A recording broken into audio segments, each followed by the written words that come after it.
Okay.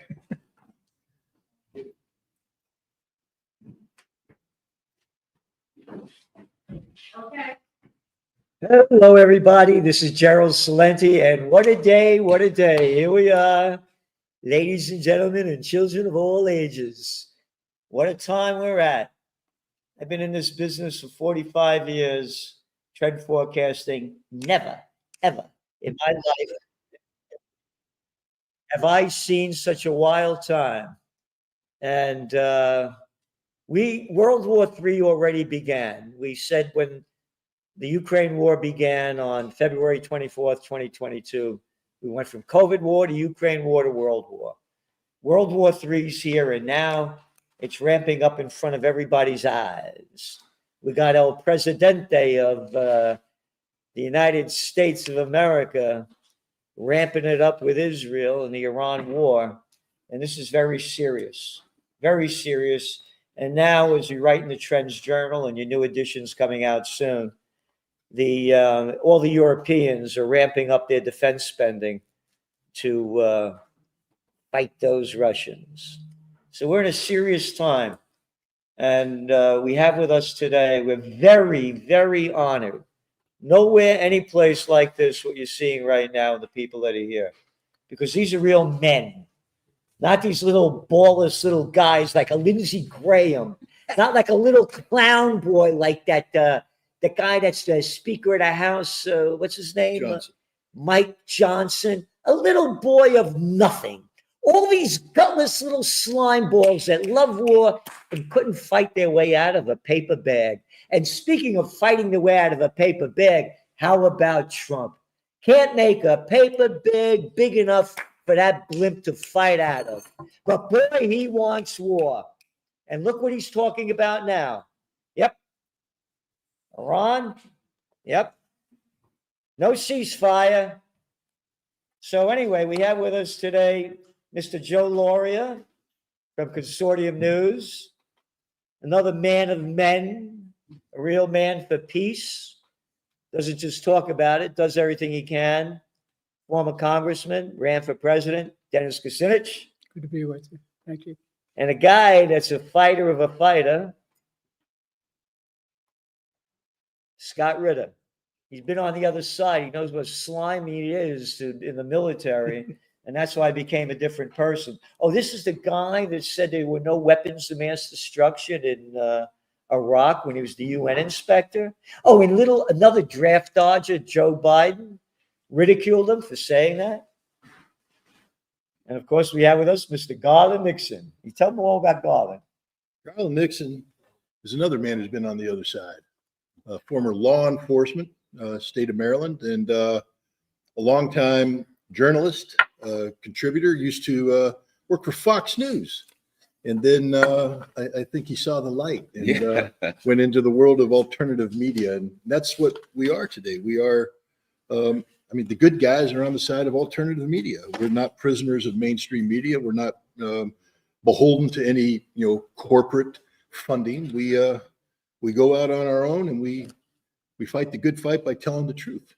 And I think everybody around this table is a truth teller. Right.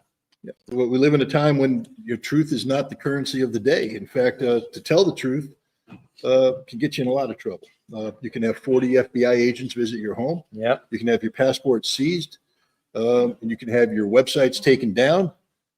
Free speech isn't free. We pay a heavy price to practice free speech this day and age, but here we are doing it nonetheless. So welcome, Garland. Thanks, Gerald, for hosting this. Dennis, as usual, awesome. And Joe, I will get you an article sooner or later. Okay. I've just been busy.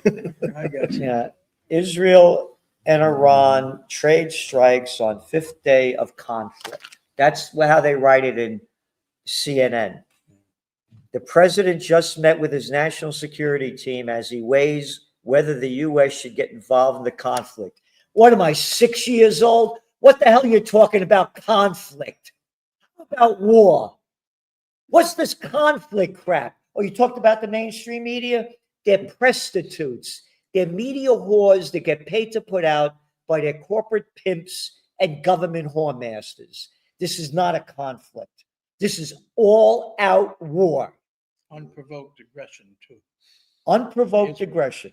It is, at the end of World War II, the Nuremberg Tribunal classified war of aggression Worst crime. as the greatest war crime possible, because from that, all other crimes emanate.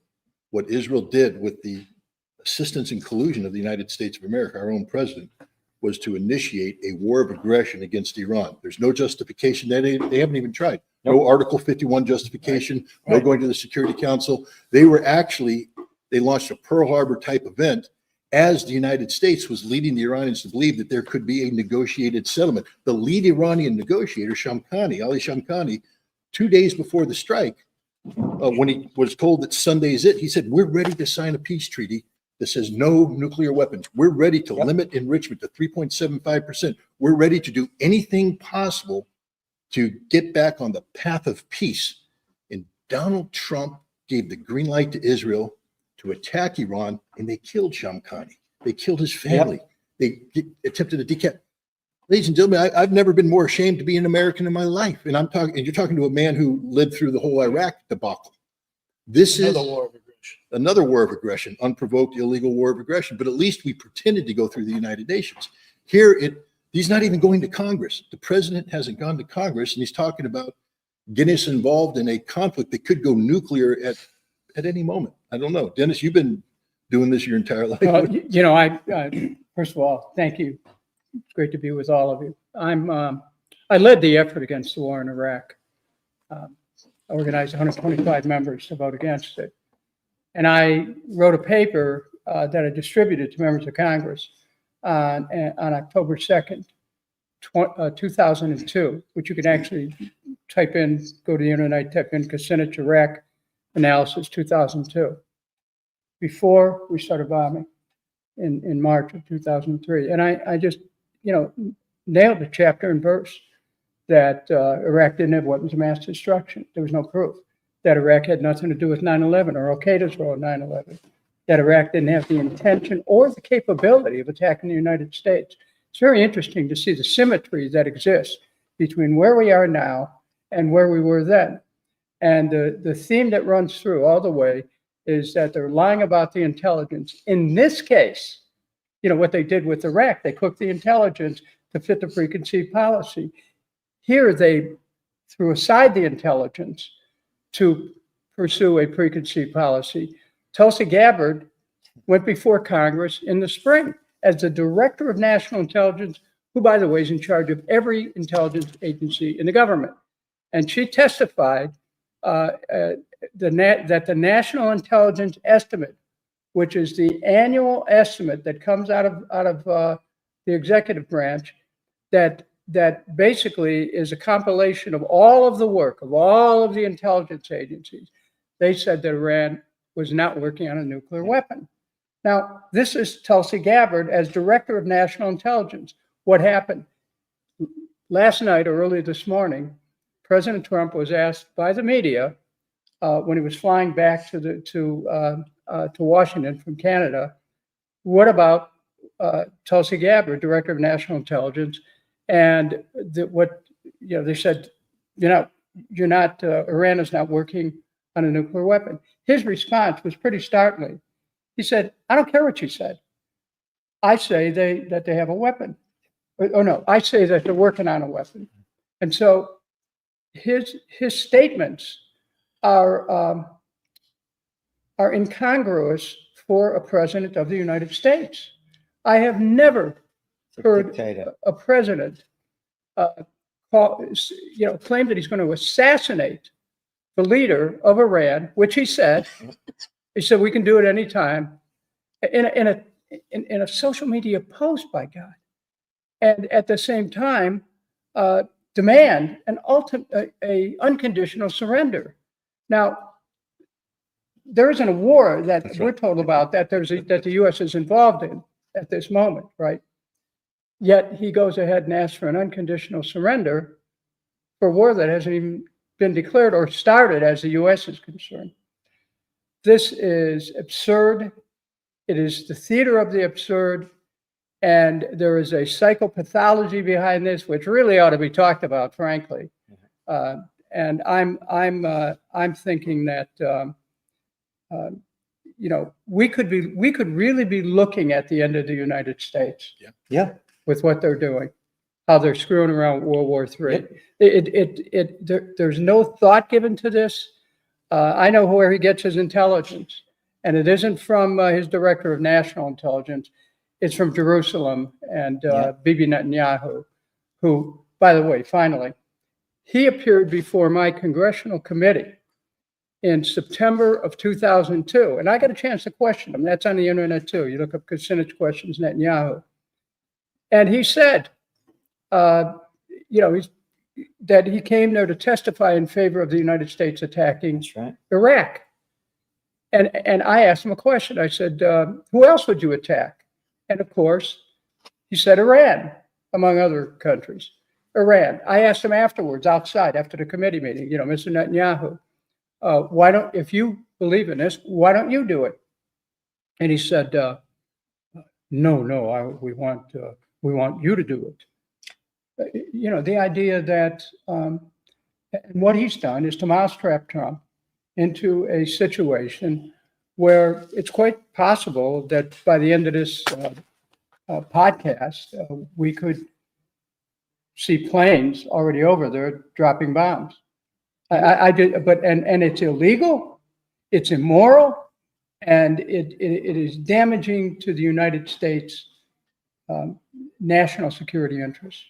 You know, I think there's a discussion that also has to be had here regarding, you know, when you say Benjamin Netanyahu or Israel drew the United States into something. Donald Trump said something very telling today. He said, we control the skies over Tehran. Now, certainly, I would question whether or not Israel, you know, whether, you know, the veracity of that statement, even speaking for Israel. But what was very, very clear with the Donald Trump, and I would argue many people who hold the same ideological views as Donald Trump, don't see a delineation between Israel and the United States. Donald Trump committed under international law, there's a crime called perfidy, right? If you're familiar with that, and I'll read it. The prohibition of perfidy, as defined, covers the killing, injuring, or capturing of an adversary by resort to acts inviting the confidence of an adversary to lead him to believe that he is entitled to or obliged to accord protection under the rules of international law applicable in armed conflict with the intent to betray that confidence. So, such as holding up a white flag, the person walks over there and you have a gun behind it and you shoot him. That's exactly what Donald Trump did. But what we can see, I think, from this is this particular act, the intelligence part of it had been going on for some months, most likely started during the Biden administration. Right. And I have little doubt that the Mossad had assistance from CIA, that I cannot believe that the Mossad did that Israel did that, and the United States had no involvement in it or no knowledge of it. Based on what Donald Trump has said recently, it seems pretty clear that while he was feigning a negotiation, he was actually doing exactly what this crime delineates, which is he was lulling his adversaries into a false sense of confidence so that could be taken advantage of for a strike. So saying that, and couple that with Donald Trump's we, I think that my perspective, everybody looks at it different. I think that the ruling elite of this country see Israel as either an extension of the U.S. empire or a proxy of the U.S. empire. And one last thing I'll say, you know, something's quite telling. If you look online, Haaretz had a lot of articles, there's another articles, and that is now the Israeli government is saying to even Americans, you can't leave. They're saying to people in Israel, it's in Haaretz, they are not allowed to leave. They have to stay. It's now being reported that a number of Israelis that have boats and yachts are trying to get on their boats and yachts and head for Cyprus to get out of there. So now the government's saying you can't leave. It's basically a detention camp even for the Israelis. And the first thought I thought of when I heard that was to the last Ukrainian. When you become a proxy for the empire, sooner or later, you become the cannon fodder. And now even the Israeli people are becoming the cannon fodder for the U.S. empire. And that's just an alternate perspective that I have. I don't think it's that far away, to be quite frank. I know because the Republicans control both houses that it's pointless. But in the first term, I thought those were ridiculous impeachment attempts. But yes, I agree. Now we have legitimate crimes high crimes. He's backing a genocide, as Biden did. He should also be tried. And he's also wants to kick 2 million people, ethnically cleanse 2 million people, and build a golf course. I mean, the height of insanity here and criminality. And now he's done this, as Scott just explained, how through perfidy, as you say, he misled the Iranians. I mean, this guy needs to go down. Impeachment is totally should be done, but it won't, because they won't win. You know, the thing to remember, and I think that you just hit on it, Garland, is that this is America acting as an empire, acting as though we're in a unipolar world. When the world has changed, it's changed dramatically. There are many different sorts of power in the world. And this is an attempt to nullify the power of other nations through military power, but through an adventure, let's call it, which is doomed to failure. There is no way that the American people are going to have their sons and daughters go and put their lives on the line for Israel and for the empire, because the only way that you would have any chance of taking down Iran is to invade it. It would take about 2 million soldiers to do that. It would be unlike anything America's ever seen before. And the casualties would be in the tens of thousands, if not more, deaths, that is, with hundreds of thousands injured. They'd have to have a draft. There's no way to do this without a draft. We only have 1.3 million service people, with another 800,000 that are reserves. And then, you know, the turmoil that's going to happen in this country, they're going to need more National Guard. He is opening up the gates of hell for America. And I just want to say that this didn't start with Trump. This goes over a period of decades. Democrat and Republican administrations have nurtured this this lion, as Netanyahu likes to represent himself now. They've nurtured it, and now it's about to eat us. Who was the general who talked about the 7 countries? Clark. Wesley Clark. Yeah, Iran was last on the list. You know, you talk about casualties. If we've learned anything from what's going on in Ukraine, modern high-intensity combat chews human lives up at a pace that we haven't seen since for the United States since the Korean War. We lost a lot of guys in Korea. It was high intensity. But even Vietnam, it took a decade to lose 60,000 men. So we spread load that. We're potentially going up against a country that fought an 8-year war against Iraq, where they lost over 1 million people. The Iranians aren't going to roll over and play dead. They're not going to surrender. They're not going to wilt. They're not going to fold. These are people that understand what they're fighting for. They believe it. You know, if there was any hope of a domestic uprising against the theocracy, it's gone. Yeah. That they are rallying around their government. They are patriotic people, and they are prepared to sacrifice everything, not because they're suicidal, not because they want to be martyrs, but because they are proud of their country, they believe in their country, and they're willing to die for their country. I have to ask Americans today, how many of you are so proud of your country right now you're willing to give your lives for it? I mean, I look at this country and I see it split in half. I see half the people condemning Donald Trump. I see the other half the people condemning the Democrats. And we act as if we're 2 different countries. But we don't know how to take a hit. I mean, we've literally been on the couch for several decades, and we want to get in the ring with Mike Tyson at his prime. They will knock the living dog poop out of us. Yeah. We won't know what happened. If Donald Trump drops a bomb on Fordos tonight, the Iranians will level every single American base within striking distance. They will hit it with missiles that are accurate, deadly, and then what? The bodies come home. Are the American people ready for this? During World War II, we put Marines across the beach at Tarawa in 1943. We couldn't show the bodies. This is after the Japanese attacked us at Pearl Harbor, but we couldn't show the bodies to the American people because they weren't ready to see American boys' bodies bobbing in the water. Are you ready to see American boys and girls' bodies torn apart by missiles coming home? They won't even be able to bring them home because the bodies will be in a war zone. You can't fly the C-17 in to recover it. Are we ready for this? And this will be a war that never ends. No, We're going to have to mobilize. We're going to have to do things. It's going to take months to mobilize, years to fight. We're not ready for this war. Let me just mention something. First of all, you're a fighter, and I'm a fighter. I used to teach close combat. You only attack the attacker. You should only attack.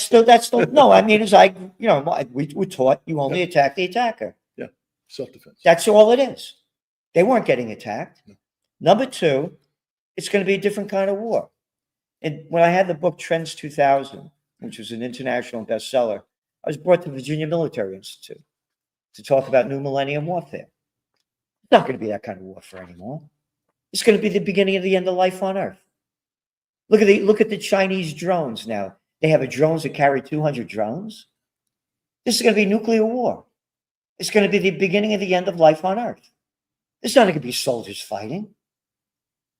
This is insanity. Gerald, you just talked about the nuclear dimension of this because, this is the president saying that they can't have a nuclear weapon, so we're going to bomb all their nuclear installations. Now, check this out. Radiation will be released. There's just no way to avoid it. The release of radiation is not just going to be contained to Iran. It can go into Afghanistan and other nearby. It stops at the border. That's exactly It stops right. right at the border. So this, we have a situation where the geopolitical implications of this, it's impossible that they have been accurately assessed because what we have right now is they're going, if the United States proceeds, as the president has hinted very broadly and stated in his social media post that they intend to, we're going into a situation basically in the blind. Yeah, I know. This is serious. For our soldiers. And by the way, in the Trends Journal this week, one of the guys, I forgot his name, with the nuclear, whoever he is, said that when they bombed that Iranian place, exactly what happened. Nuclear explosions when they bombed, where they say they bombed the Natanz. Yeah, it's all going out into the air. Well, 3 Mile, think of this for Americans. Think about 3 Mile Island. Yeah. Okay. How we were lucky that there wasn't a meltdown, but you're pretty close to it.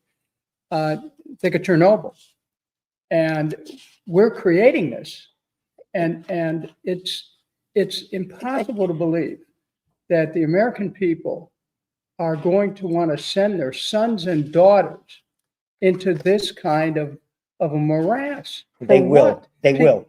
You know why? Ah, There's going to be a false flag event. They're going to do something to make it it's happen. too late for a false flag. They'll make something happen. The Iranians attacked, blah, blah, blah, blah, blah. The Iranians did this. The Iranians did that. They're going to make up something. I believe they're going to do something. Look how 90% of the people swallow the crap coming out of that little clown boy, George W. Bush. We're going to get that guy Osama bin Laden dead or alive. 90% of the people follow him. 90%. Well, it's a little bit different, though. Well, I'm saying there's going to be a false flag. Well, I'm not taking issue with the fact that they could try one, but you have to remember they were able to get away with going after Iran because of 9/11. Yeah, 9/11 gave them the excuse, Yeah. even though it was phony because Yep. Iraq had nothing to do with 9/11. So this is, if they're going to have a false flag, it's going to be a whopper. Yeah, exactly. I wouldn't So put it anyway, past that's them. one of the things that I'm not saying it's going to happen. I'm saying those are the kind of things to look for. Well, we know that the history of our involvement. World War II, bombing of Pearl Harbor. And You guys do know that Yeah. attacking nuclear facilities is against law, against international law. It's a Yeah. war crime. Yeah, but they're chosen. Well, they were No, no. concerned about it. We're with getting ready to do it. Zaporizhzhia nuclear power plant. They They were already very did it. concerned a few months ago. IAEA was. Yeah. That's Now what I all of a thought sudden of. they're not. I'm saying the No, they American are. They said president that they is should. getting ready to Yeah. order the United States military to commit a war crime. And where is the chairman of the Joint Chiefs of Staff to refuse this order?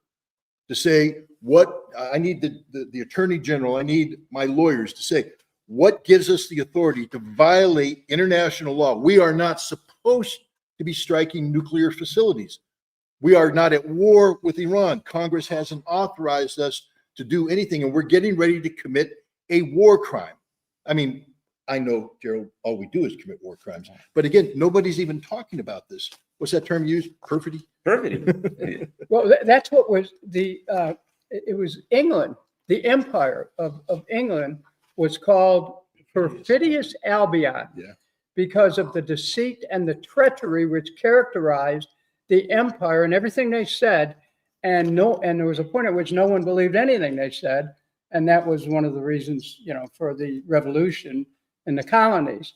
So, we're unleashing, America is unleashing forces here on behalf of Israel, on behalf of empire, that we don't, we can only guess here as to where this might go. And whatever we guess, it's quite likely to be much worse. The other thing too, and this is sadly, horrifyingly, best case scenario, our economy collapses. That's the best case scenario is, boy, the only thing that happens is a collapsed economy. One of the things I've said is this, that let's just say we're fortunate and it doesn't go into some crazy nuclear and Holocaust and we're all done. And if that happens, there's no point in discussing that anyway, because there's no more discussion. But let's just say this proceeds, maintain course and speed.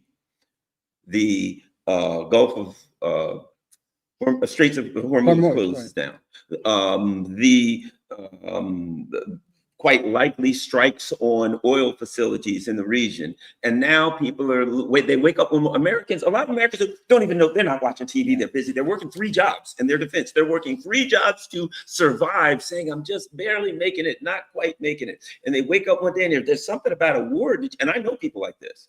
There's something like a war. Did you hear something about a possible war? And they go to the gas station. And it's not $11 a gallon. It's not $12 a gallon. There's a sign, no gas. We'll let you know when there's some again. And when there is, get from the 70s. If you've got an even tag, you go on Monday, Wednesdays, and Fridays. If you got an odd tag, you go on Tuesday, Wednesdays, and Saturdays. If it's open, and then they go to the grocery store where everything comes by diesel fuel. The airlines have to buy aviation fuel; they can't afford it, and the air goes out of our economy, and there's no way to fix it. That could happen. Just saying. Go ahead. What you said. It's a question.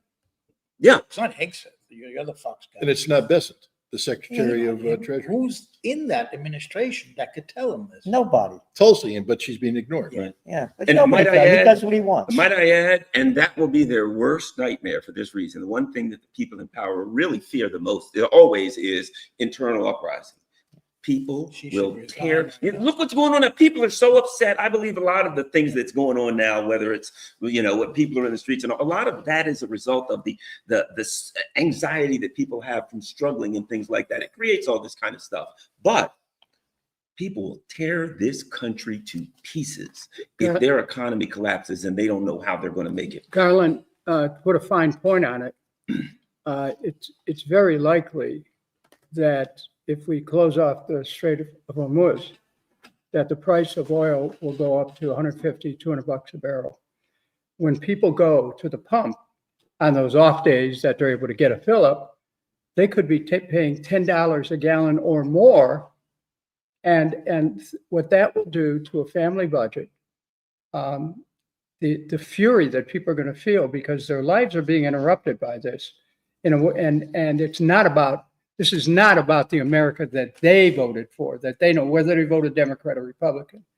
And I think there's a real split that's happening here among the populace, if you'd call it that, those who are wrongly termed as isolationists, as though it's an epidemic. How about did somebody say America first? America first? Yeah. I think a lot of people went with that, America first. But if they would have said Israel before America, if they would have said empire first, I don't know that people would have gone along with that. And your point that you made about, which I think is really important, how will the American people respond to this? We saw, yes, in most wars, you can get people to, fall in line because there's a big lie that's told and people buy it for a while until their sons and daughters come back in body bags. But the almost 2,000 places around America this past weekend where people were saying, we don't want a king. I think that's like just a beginning Yeah. of it. It's, that this would happen just following that. People will organize, and we may see a challenge to the federal government that we have never seen in our lifetime. I mean, I grew up in an era where, when there were protests of the Vietnam War, when kids were, marching on Washington, there was campus unrest. What happened at Jackson State, Kent State, and other places.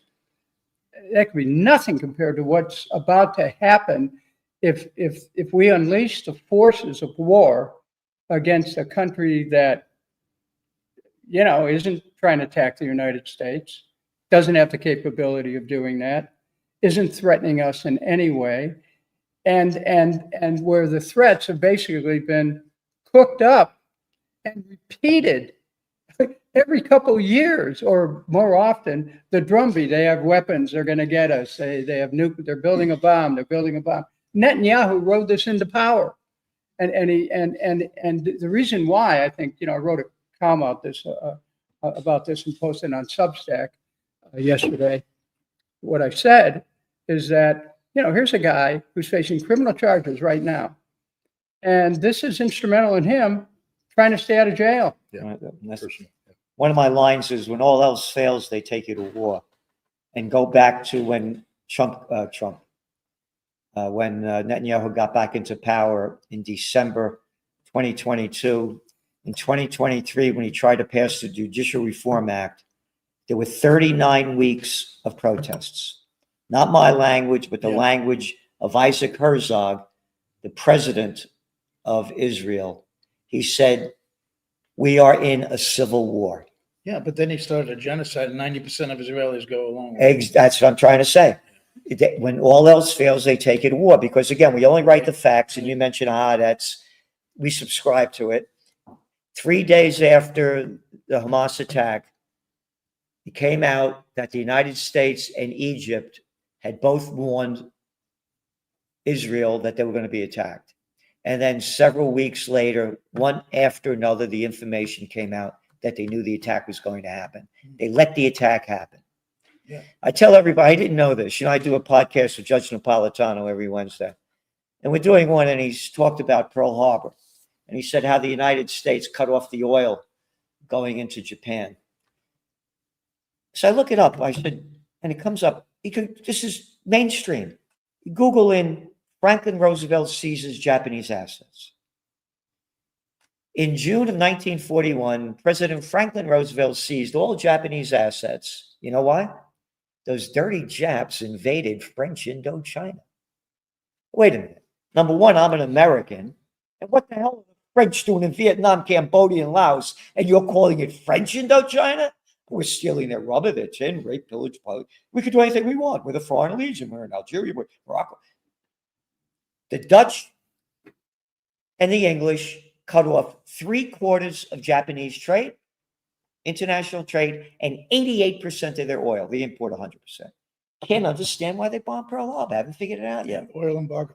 But after But it's more than the oil embargo. They stole their money. They cut off all their trade and cut off and criminalized them. But after the war, Roosevelt did change his tune. He did not want those liberated Southeast Asian countries to go back to the French. Yeah. Truman did that. It's in the Pentagon Papers. Yeah, well, this is the Franklin Roosevelt to put the Japanese in camps But, in America, yeah. along with No, I Italians. understand. Well, we can start another.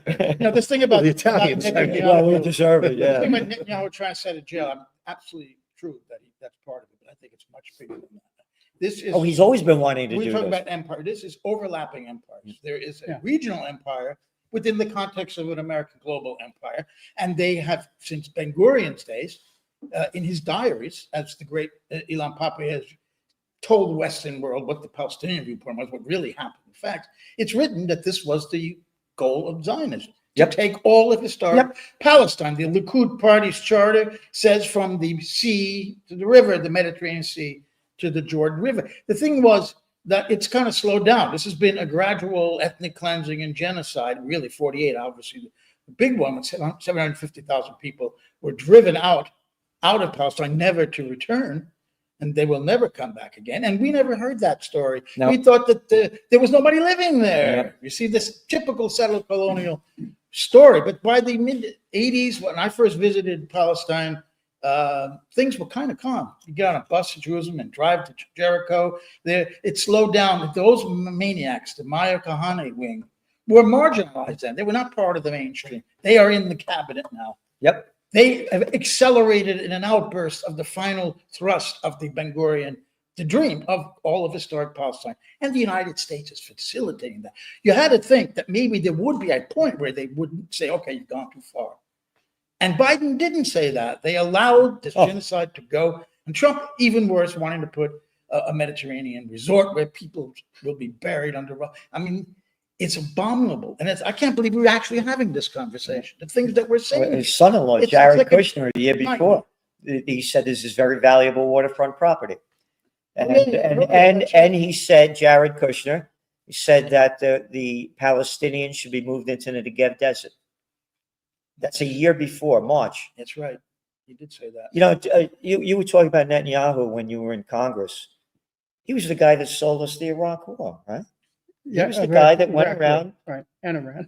Yeah, Yeah. selling the Iraq War. Absolutely. He just changed one letter. He was the first one.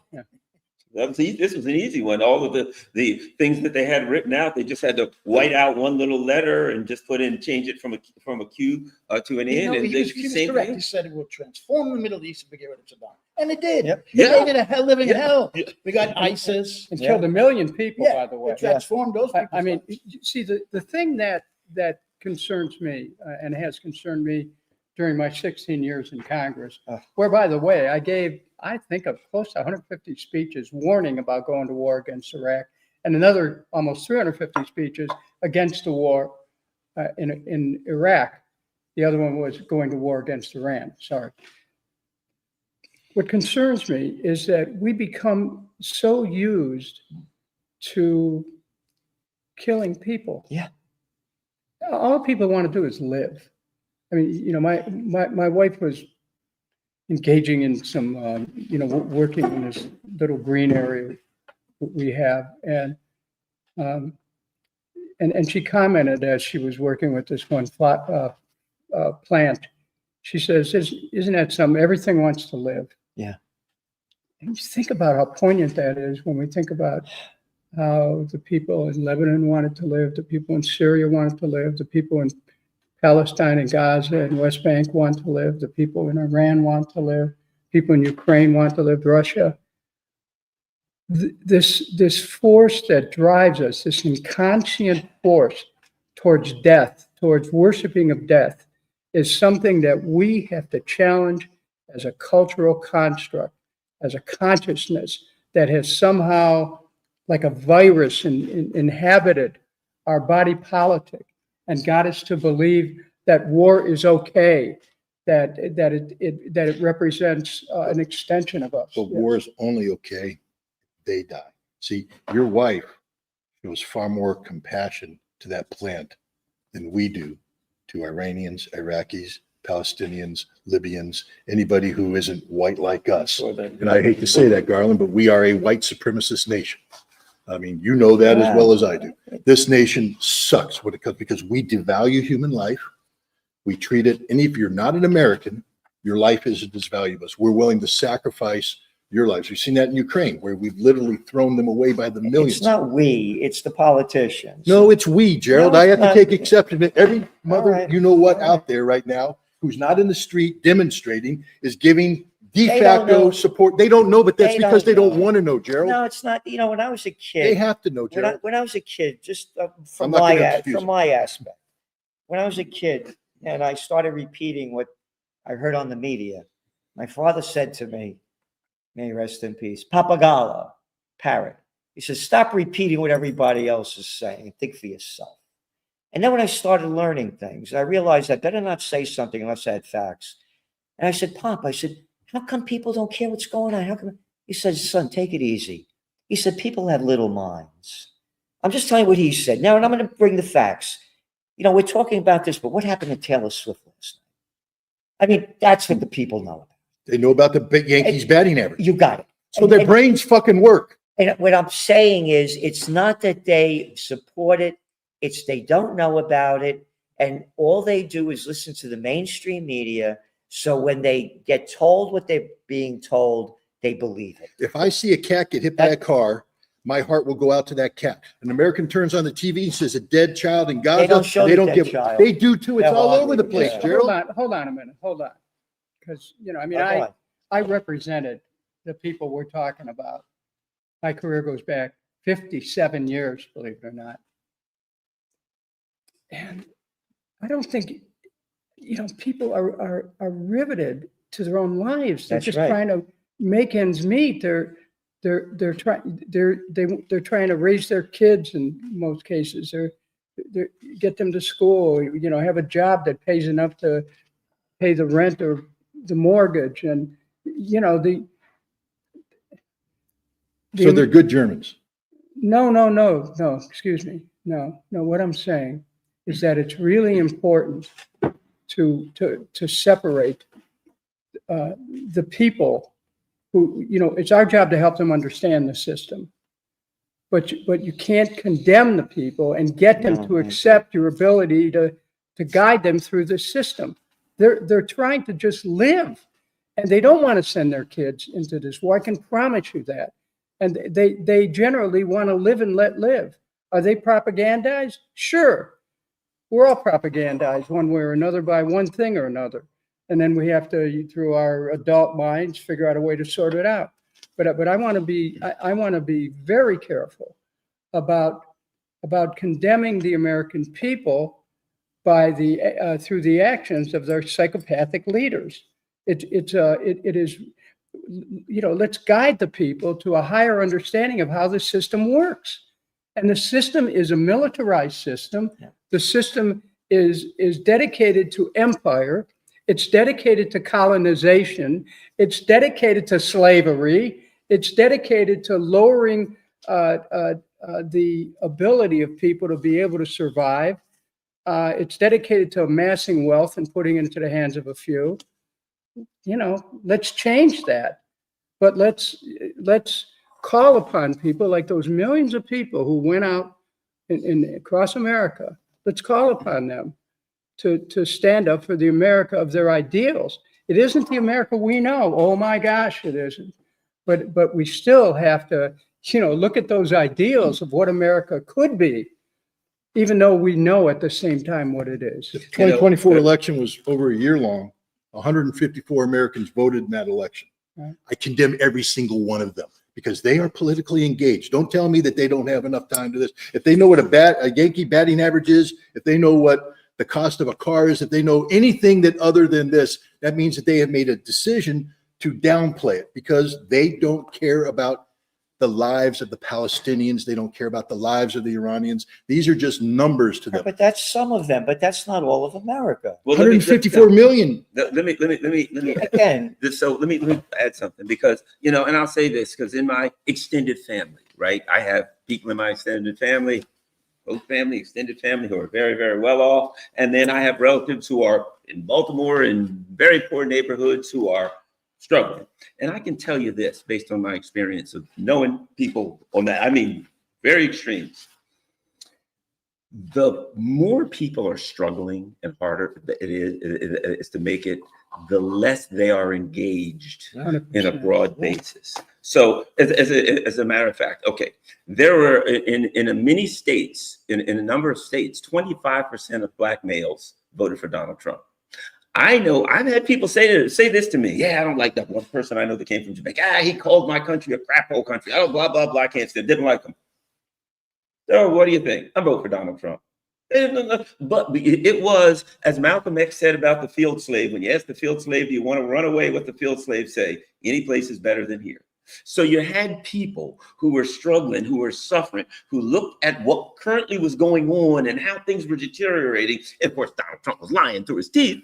A lot of us knew that. Even some of us had a little bit of hope. Me, I was like, well, I didn't vote for Trump. I thought, well, maybe, I don't know. I'm hoping. In desperation. But people who were really struggling, a lot of them just said, man, I can barely, I go to the grocery store, $100 and I got a little bag this big. I heard people tell me these things. I don't care who he is. I don't care if he's a member of the Klan, I'm voting for this guy. So my point being that I'll end it with this. What we are doing right here is so important because there are so many people now with their phones or on their little computers. They look at Scott and I and you guys, you and whatever. They look at us on alternative media and they learn things. You know, I do another show on a WPFW, and it's a Pacifica station. And I had people call who I had a guy call me one time and say, Garland, I apologize. Why? You were right, I was wrong. These people are crazy. They're a bunch of warmongers.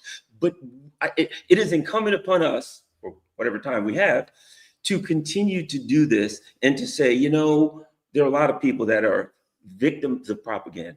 And if we try to look at it like that and say, as best we can, maybe we can, through alternative media, teach them a little something, help them. Maybe some of them are making bad decisions. Maybe some of them are wrong. But maybe if we kind of give them some info, maybe we can change some minds. So I think a positive attitude is what we're doing right now is what we can do. And I think it's important that we continue this work.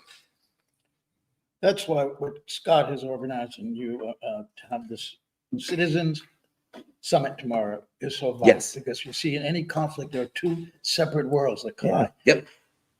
Russia and the West, the Iranians, Hezbollah, Palestinians, and Israel, totally different visions of what's happening. Both sides accuse each other of being the aggressor.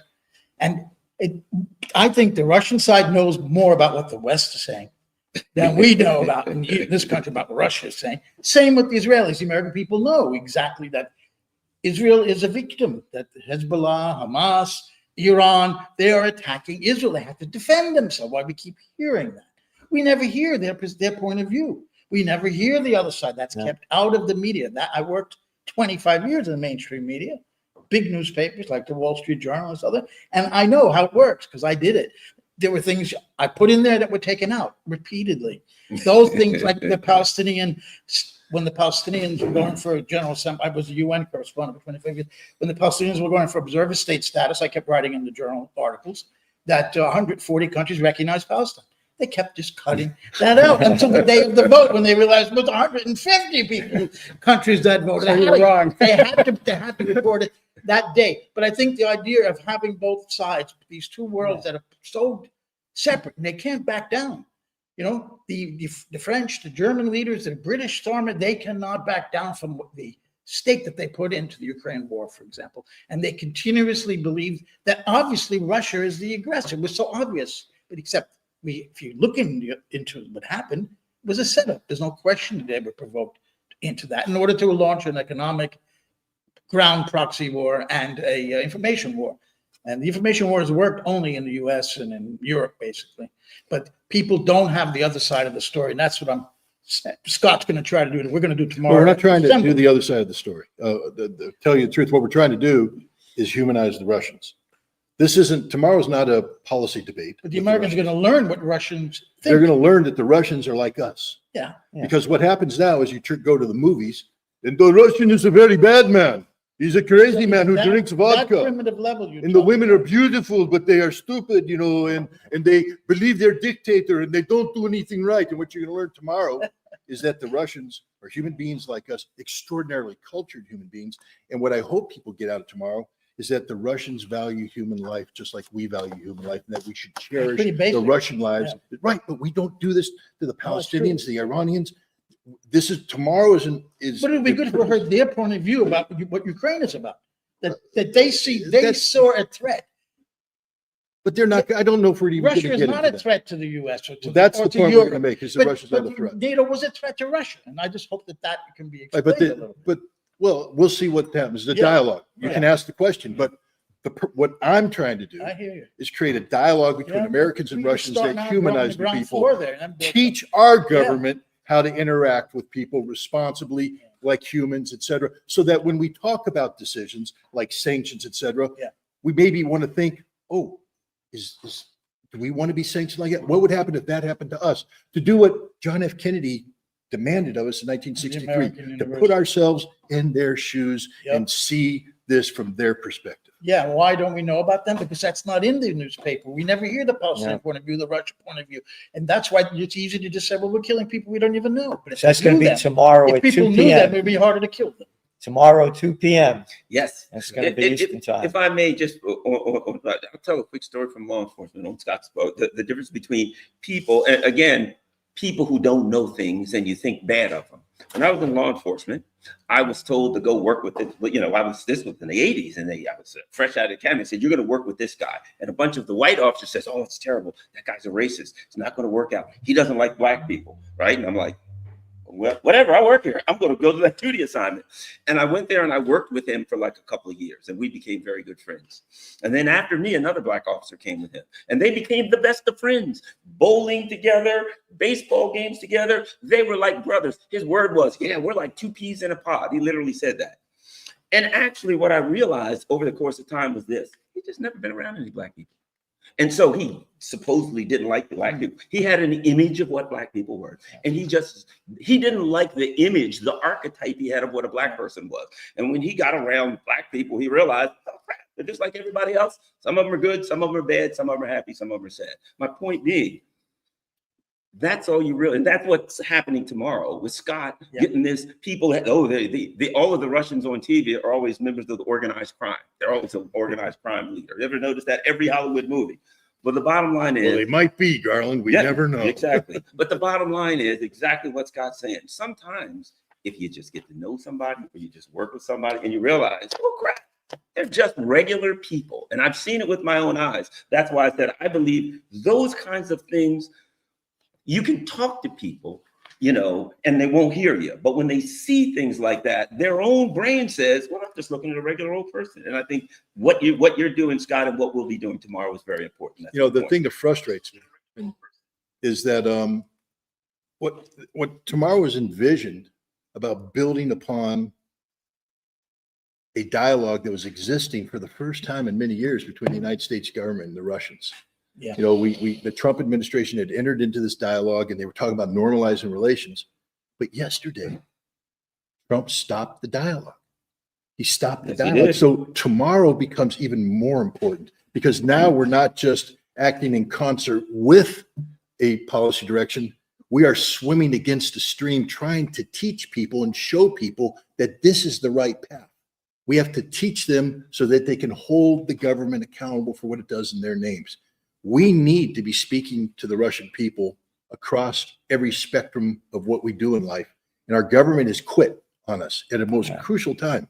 So what is happening tomorrow, this initiation of a citizen summit, the initiation of dialogue between American people and Russian people, this is very important. It's an important precedent to be set. Scott, I remember when Ted Koppel sponsored the discussions over television between people in Russia and people in the United States, maybe 40 years ago.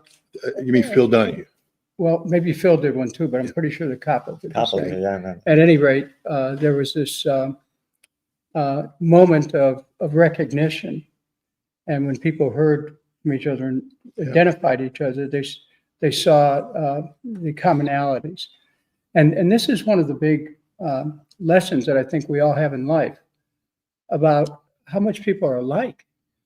When we're growing up, and if you live in a certain neighborhood for quite a while and you go to a school, you think that kids from other schools are so different. You go to high school, right? You go to high school and you're on a team and you're going to play against another team and they must have horns or something. I mean, that's the level of thinking. But as you grow and you get around the city, you find that people in the city that you live in are pretty much the same. I mean, my family lived in 21 different places by the time I was 17. So I had a chance to travel around the city and see the commonalities. Then all of us who have traveled the world, as you travel the world, you start to see people are alike. They may have different languages, their customs might be different, but we're all made of the same thing, the human genome theory. So we're 99.9% all made of the same thing. And in this technologically advanced society, we're interdependent, we're interconnected, And I think the real truth of our existence, which makes this war and all wars such a tragedy, is that human unity is what we strive for, to connect with each other, to unite as human beings. And yet it is the politics, it's the economics, it's devices that are used to set people apart, to play them off against each other as a matter of self-aggrandizement, as a matter of political achievement. And, you know, that what we really have to do is to shift the consciousness of our country. And I hope that it doesn't take America getting wrecked by this war, you know, if it goes through in Iran, which would just be so destructive for our country. I hope there's other ways that we can get to this realization of the fact that, you know, all people just want to live, they want to survive. And when one person attributes to themselves such power as to be able to point a finger and say, I'm going to kill that person, I'm going to kill those people, I'm going to destroy that country, that person does not deserve to be the leader of our nation. No. You know, talking about the people, 100%. if you do not take an interest in the affairs of your government, then you are doomed to live under the rule of fools. Plato. Yeah. So this stuff's been going on a long time. Yeah, that's right. But how do we elevate I the mean, human? here it is. Right. It's the rule of fools. I don't think he's going to do it. I don't think he's going to get the U.S. directly involved. What, is anything new on the The news rumor, the coming out? rumor from his, that there's significant pushback within his national security team. But the Pentagon has probably given the same advice that they gave when he was trying to bomb Iran last time, which is He's you're going to start something you can't finish. trying to use Israel's attack as a way to get them to This is- capitulate on the negotiating table. Just, Thing can get out of hand. I just want to say real quick for people tomorrow, if you're tuning in, we're going to be live streaming on YouTube. It's going to be on Gerald Salante's channel. That's YouTube at, is it Salante? Is it G Salante? Yeah, or just Salente? Salente. Salente, that's Celente. And tune in, watch it. We'll be broadcasting again, but anybody watching, we'll be putting it out on Yeah, that. just put Salente Sorry. on YouTube and it comes right up. The other one, Garland, the former defense minister of Israel, who said that the Palestinians were human animals and we could kill them. He came out and said that the United States has an obligation to assist Israel's operation in Iran. An obligation. An obligation, we're obligated. Yeah. This clown boy, Is indicted by the ICC. Right. War criminal, yeah. that a war criminal. this little clown, this little piece of scum saying we're obligated? Who the hell are you to say that? They keep getting away with it. I know, that's what I'm trying to They've had say. impunity Giving for us a little decades. That's why they could openly make genocidal statements of intent. I know. Followed up by acts of genocide, which is a textbook case where they make, if you look at the Genocide Convention, in whole or in part, they're making the conditions of life impossible. They said they'd do that. They're doing it. It's according to the text of the Genocide Convention. There's no doubt. What is the ICJ doing? Why are they waiting so long? Well, Because everyone's waiting for that court, a few judges to say what everybody, the whole world knows. Yeah. Well, another thing that's important here is that I've read of several instances, I don't know how true it is, that the Taliban said if the U.S. gets involved, they'll declare war on the U.S. and Israel. Pakistan, which is That's the nuclear, Yeah. I think because Pakistan is in fact a military dictatorship and the military runs everything. But I believe that what's going on in Pakistan, because they're making a lot of noises, there's a fear that the people, that there could be an uprising. I would argue that if this thing happens, there's a likelihood that some of these Gulf monarchies could fall. That these Gulf monarchies, you've got some of these Gulf monarchies where literally 98% of the people are in favor of their government supporting the Palestinians, and the government doesn't. That is not sustainable. So you can create in very quickly. This action could redraw all of the borders throughout the union. I mean, you are, as you said, as you said, former Congressman Kucinich, they're opening a Pandora's box. in the Middle East, a place that the Brits have gone in there and drawn lines all over the place across tribal lines. The Kurds, they are all over here. These people were here, and the Pashtuns. And you wake up one day and these people say, you know, we don't like the way things are. We don't like that guy running us. I think we'll cut his head off, and then everything is done. Pandora lives in a tinderbox. But let me tell you That's let me tell you what's going to happen to Pandora here, what she's going to consume, because you're looking at the small fries. First of all, let's just be straight up what's happening here. The president is not listening to his director of national intelligence. He was ratified by the United States Senate. This is part of our constitutional due process. She is constitutionally mandated and obligated to be the sole point of intelligence information passed to the president. She is responsible for delivering the presidential daily brief. So when he says, I don't listen to her, who is he listening to? Himself. Is there a secret? No, it's the Israelis. Yeah. The Israelis, and that's a crime. That is a crime, high crime and misdemeanor. A foreign government is now giving intelligence about how a country goes to war. But here's the thing. Why are they doing this? Israel is being beat. I just want everybody to understand this. Israel is losing this war. And if this war continues unabated in this direction, Israel will collapse. It is physically being wiped off the face of the earth How as do we we speak. know this, though? Yeah. The Israelis are hiding information about the attack. We know very That's little. pretty clear. We know this because we see it. There's physical evidence of this But manifesting. the Haifa Well, the United refinery? States is saying Prior they to Have control, they, they have they control hit the any air. command and control, intelligence Yeah, headquarters? yes. They just did it today. made the They big hit one. 4 intelligence sites. Yeah. Right now, as we speak, Iran's getting ready to Oh, launch the there's not a train Kyber coming missile, here. which is a 2,000-pound warhead. And what it hit is gone. They're going to fundamentally change. The bottom line is Israel can't sustain this. Look, let's just look at math. It's only 5 days. Yeah. They're Israel running can't out of take 15 interceptor days. missiles. They don't have enough Yeah. missiles. Yep. It's not just Israel running out. We're running out of THAAD missiles. We're running out of SM-3s, SM-6s. We don't have any. You know how many SM-3 missiles we make in a year? 73. And we've already expended an annual production rate. And we're talking about going to war with Taiwan, where the Chinese are going to flood the gate. We've already given away everything to Ukraine. We can't sustain. Israel is in a state of panic. That's why they're saying we have an obligation, because this isn't about an obligation to go into Lebanon or an obligation to go into Gaza. This is an obligation to save Israel from the mistake Israel has made. But here's the other thing that's going to go down. This president is going to go down. Yeah. This president is going to go down hard. He's number one. He comes before Marion Adelson. But and he before will. But his Netanyahu, reputation is shot. right? He was elected because 3 people jumped over: RFK Jr., Yeah, Tulsi Gabbard, and Elon Musk. yeah. And he has betrayed Elon Musk. He's in the process. So he's been betraying RFK Jr. by minimizing his Well- impact. But he's now turned on Tulsi Gabbard.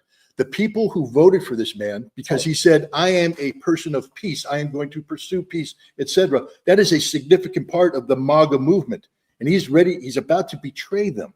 This president is toast, He and won't. the MAGA movement If is he's toast. going to go down, he will not do this. He comes before Netanyahu. Yeah. Well, Sorry. here, here's what Trump said, by the way, Anything we know today. about Trump. He said, we have We now have complete and total control of the skies over Iran. We've been talking a lot about pronouns. This is we. this is Who's we. Well, we? yeah, he's the king. They, He goes, Tehran had good sky trackers and other defensive equipment, and plenty of it, but it doesn't compare to American-made, conceived and manufactured stuff. Yep, that's what Trump is saying. Adolescence. And he's saying that simply stated, Iran, blah, blah, blah. And he said he wants unconditional surrender. So I think the point that we need to make for the people who are watching is that the President of the United States, as was just said here by Scott, he has a cabinet, they advise him. He has not taken the advice of his the Director of National Security. He has an obligation to do that. He cannot speak for another country. He cannot be influenced by another country in his decision-making, but that appears to be happening. And if he decides to go forward, he is not, to my knowledge, he hasn't taken any resolution to Congress. I have to say, though, that given AIPAC's influence on the Congress, Yeah. he may be able to get approval. He may. The Senate, I don't know, but he may be able to get approval. But he doesn't even contemplate the legislative branch, except with the so-called big beautiful bill, which is still tied up.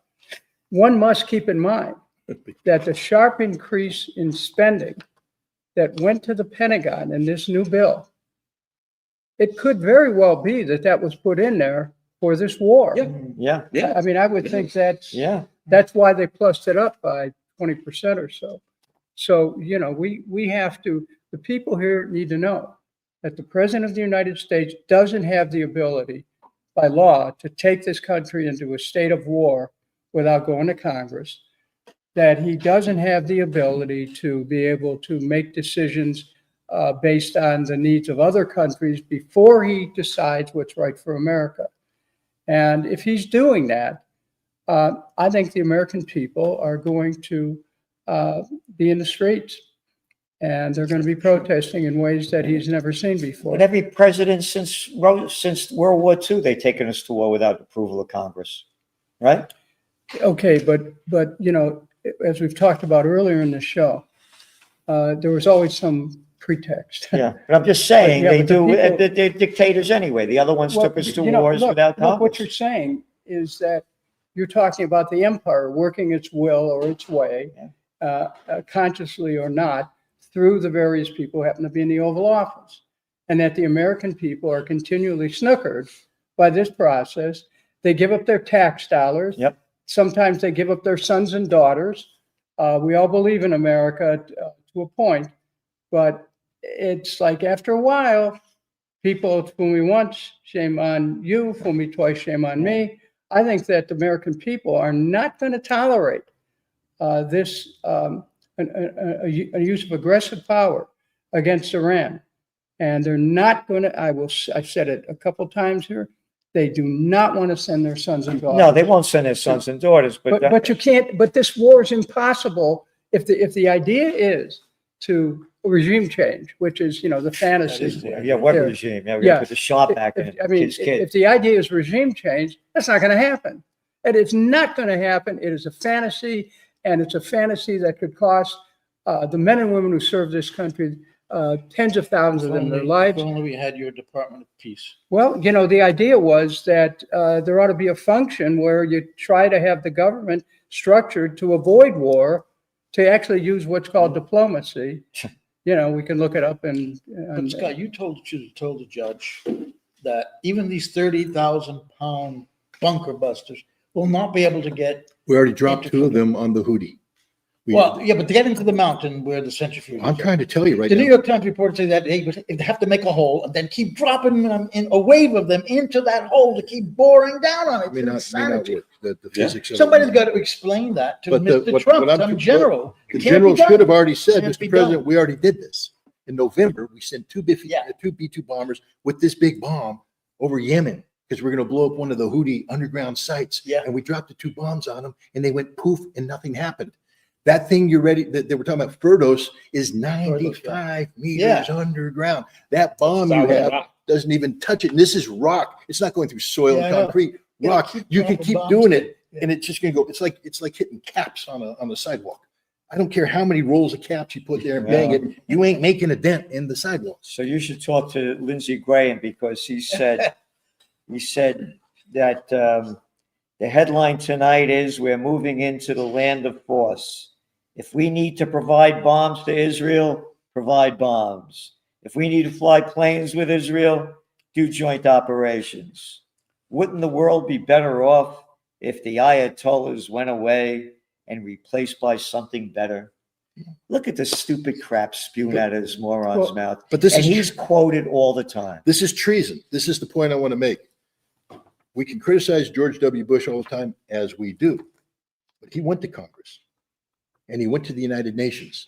It may have been with false premise, but you can Yeah, make a but he didn't face. get the resolution It with the war doesn't anyway. matter. With the war He anyway. initiated, Yeah, but and then he they got- had lawyers say, well, the resolution can be interpreted in different Yeah. ways. This Yeah. president's There. not even making that effort. He's going to war based upon intelligence directly provided to him by the Israelis, based upon direction given to him by the Israelis. Colin Powell in his vile This is display was a treason. vile display. This that he is made. treason. Yeah, but it's. But why are we diminishing this? Yeah, This is fucking treason. No, but what Bush did too Say it- is say it treason. He again. just Nobody did it in heard a different way. That's No, all. it's not. Yes, There is it due is. process and Oh, there's it's fucking bullshit. treason. Bullshit. This is why we'll never, ever hold a president to account. It- This is fucking treason. and it Do was- something about It it. was treason with No, it Bush. wasn't. Yes, it No, it was. It was wasn't. bullshit. He went to Congress, they went Oh, to the he went to UN. Congress and went to the UN and did what the fuck he wanted to do. That's due process. That's Yo, how due the- process. I'll do what I want to do. I'm the president. He violated the UN charter. Yeah, Yeah. and this, No, you a know, lawyer will say he didn't A violate. the lawyer. Right. What, some scumbag shithead that swallows crap that gets paid off to do it? That doesn't matter. I'm talking treason. doesn't He's not matter. even making the effort. It's the same. It's a And- and- different the same. game. and let me It's add not the this. same. One is you know, treason. It's we're both talking about laws, right? Which you're right, Scott. I know I'm right. But It doesn't matter. It's not a fucking question. yeah, I agree. You're It's 100%. fucking treason. He's working Yeah. for the Israelis to send us to war. And what the fuck are the American people doing about it? Not a Yeah. goddamn thing. Where are the billionaires? Huh? What are you I don't talking know. about the American people for? Because Where are the we- rest of them? No, where are the rest of them? What are you talking the about the people for? Constitution is we the fucking people, No, not no, we no, the no. billionaires. Shove it, man. Shove it. Yeah. Shove the Constitution. No. Fuck you. No. Shove the crap about the American people. Fuck it. They're in charge. We the fucking people. You're not in charge. The billionaires are No, in you charge. surrendered to them. They're in charge. Oh, Now, Gerald, no. you went on. Let me go on. Where are the billionaires? Where are the billionaires say, where are the Bezos? Where are the Buffetts? Where are the Gates? Where are the Zuckerbergs? Where are the Musks? Where are them saying we need peace?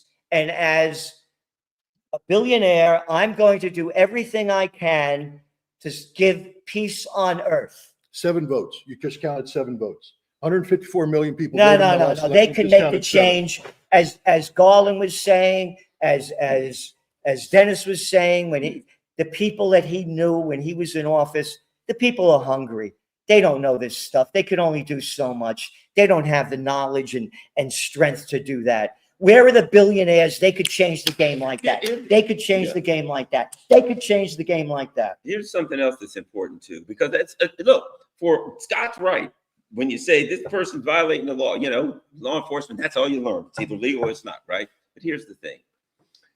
When you look at people who have total disregard for all laws, international law, you know what I mean? They'll attack country. They literally, in 91, what happened? They didn't have a high enough percentage of people to go into the whole Iraq Kuwait thing. So what did they do? They went to a PR firm and cooked up a lie about babies being thrown out of Yeah. incubators. Yeah. Went to Congress with an actress basically Yeah. to lie. She's the daughter of the. The daughter of the ambassador. Okay, now. Yeah. Now, so they did it. Okay, all a lie, a cooked up act. Afterwards, members of Congress and everyone in the United States knew they did it and still did nothing. It was That's incumbent right. upon Congress members Yeah. to say, whoa, time out. You got to go to jail for that. They did nothing. So while the law is on the books, we know that our members of Congress, at this point, Congress has abdicated their constitutional responsibilities for oversight of the intelligence communities. Forget that. Need I get into Russiagate and all manner of things. No oversight whatsoever for the intelligence communities. No oversight whatsoever for the executive branch. So we're talking about a dysfunctional government You got where it. the people do not that That's are it. supposed to represent us by keeping their constitutional responsibilities. None of them did it. Are doing it from the top to the bottom. Go ahead, Dennis. Okay, Garland,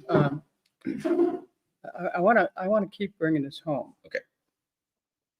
The Pentagon budget is approaching $1 trillion annually, okay? The quality of education is declining. Many people don't have access, can't afford decent health care, either because the insurance costs too much, they can't get the coverage they need. You have people involved in medical bankruptcies. You have more people now renting than I think ever before. Home ownership used to be the hallmark of the American dream. Yep. Yet People are finding they can't afford to stay in their homes. They rent. The rents are sometimes higher than their mortgage payments. Yeah.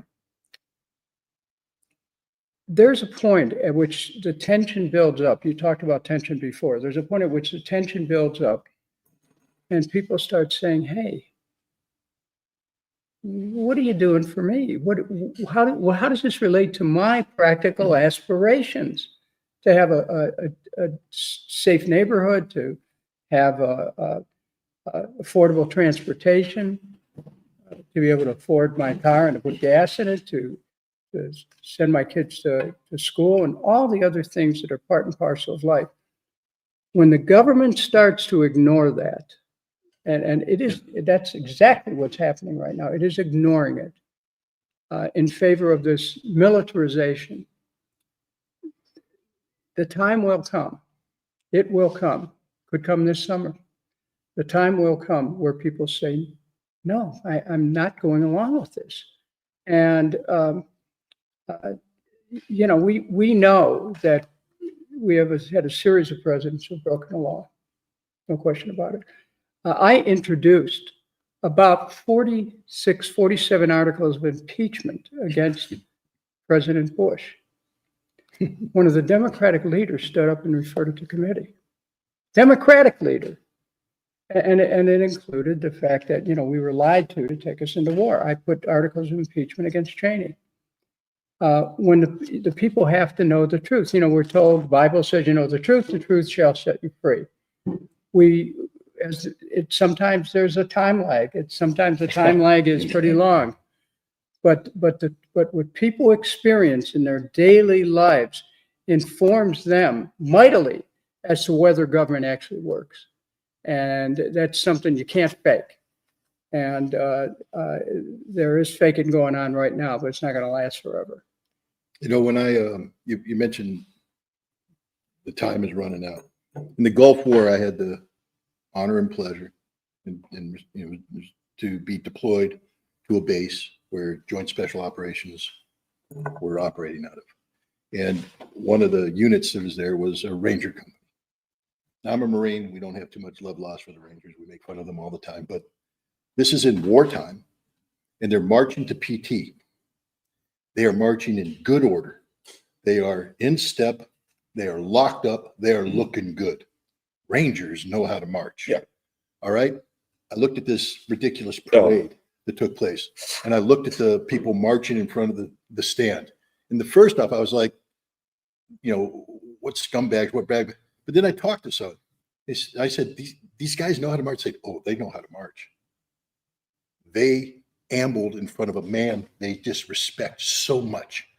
This is fiction that the military loves this president. Yeah. The military despises this president. Hegseth is a propagandist selling crap about new patriotism, all that. The military professionals look at this man and they say, and the proof was when they had the chance to walk in front of him and strut their stuff. It was ugly. They went straight to rag bag mode because they said, we don't respect you. They should have put their hands in their pockets because that was a display of open disrespect. This president is losing the country. Did he understand that? I don't think No. he understands anything. But that goes back to what everything you just said. He doesn't understand anything. And so that's why have a discussion on who says what to him? You hear what He he says doesn't about, understand you hear what he anything. says about Gaza, that they're dying from stabbings and knifings Yes, I and mean- muggings. The guy is a developer from Queens, and I grew up in the Bronx, as you did, and he thinks that Gaza is the South Bronx, that they're dying of muggings. All you have to do is clear all the rubble out and redevelop it. Yeah. Of course, they're not coming back. You know what's But amazing that's about what the he Iranian thinks. He's people? a moron. The Iranian people, even as they're being bombed every day, even as they're suffering, losing scores of their own women and own children, every day the Iranian people talk about the people of Gaza. They talk about the Palestinian people. They talk because, their constitution requires them to defend the state of Palestine. They're Shia and they're defending a Palestinian state because it's the Yeah, more right than thing to Sunni do. monarchs. You want to talk about human beings? Yeah. As they are being attacked, as they are being slaughtered themselves, every day, the first thing they talk about is the people of Gaza and how to bring peace to Gaza. The Iranians are amazing human beings. amazing human beings. And that's a standard I'd like to see us take, where we wake up in the morning and say, what are we going to do to help the people of Gaza? What are we going to do to help the people of the Congo, where they have children who are mining cobalt by hand so we can all have these fancy phones? What are we going to do about all these people who are suffering around the world, the people of South Sudan, the people everywhere, Ukraine even? Instead of sending more arms, why don't we work about bringing about an end to the fighting so that we can rebuild? Guys, this is what I want from the American people. I want you to reach into your heart as human beings and treat the world as you treat your neighbor, as you treat yourself, as your family. Learn to love people, but you can only love them if you recognize them as human beings. You have to recognize them as human beings. I think. Well, that's a spiritual principle, do unto others as you would have them do unto you. Yeah. Except that today it's been turned on its head to do unto others before they do unto you. And that then leaves people to conjure enemies and to Again, fulminate wars Yeah. and to invite calamity. again, that gives me the right to kill anybody that I want because I think they were going to kill me. Well, and Right? That's what they're doing. We attacked Iran because they were going to develop a nuclear bomb. Okay, so number one, you got a nuclear bomb. Why can't they have one? No, you can't talk about that. Okay. But okay, so you said you attacked them because they were going to make a nuclear bomb. That's no reason to attack somebody. They didn't threaten to attack you. But they're doing it. Again, you only attack the attacker. There's no right. I could kill anybody that I want under this law if I think they're going to harm me. Right? Under the law of the president today in Israel, I have the right to kill anybody I want that I don't like.